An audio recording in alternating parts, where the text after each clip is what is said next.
Dans l'effervescence de la Coupe d'Afrique des Nations, où chaque geste sur le terrain est scruté et chaque score analysé, un moment de simplicité a illuminé les couloirs du Main Media Center de Rabat, centre névralgique de la couverture médiatique de la compétition.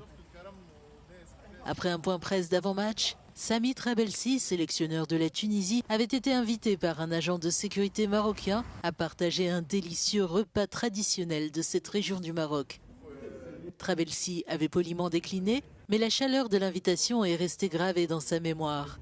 3 jours plus tard, le coach est revenu chercher l'homme en uniforme pour lui offrir un authentique maillot des Aigles de Carthage.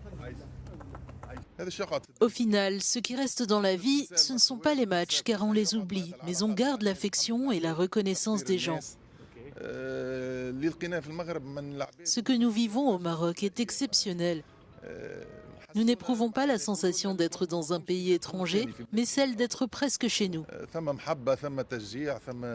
Il y a un soutien authentique, et je les remercie du fond du cœur pour leur spontanéité. Ce qui vient du cœur touche directement les gens, tandis que tout ce qui est artificiel a peu d'impact.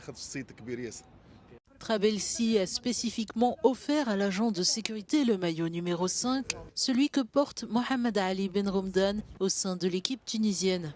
Pour les Tunisiens, il évoque surtout Hedi Berkissa, le Golden Boy tragiquement disparu en 1997, dont la mémoire reste gravée dans l'histoire du football national tunisien. Ce geste de Trabelsi transforme une simple marque de gratitude en hommage vibrant, reliant la gentillesse d'un agent marocain à l'héritage éternel d'un joueur légendaire.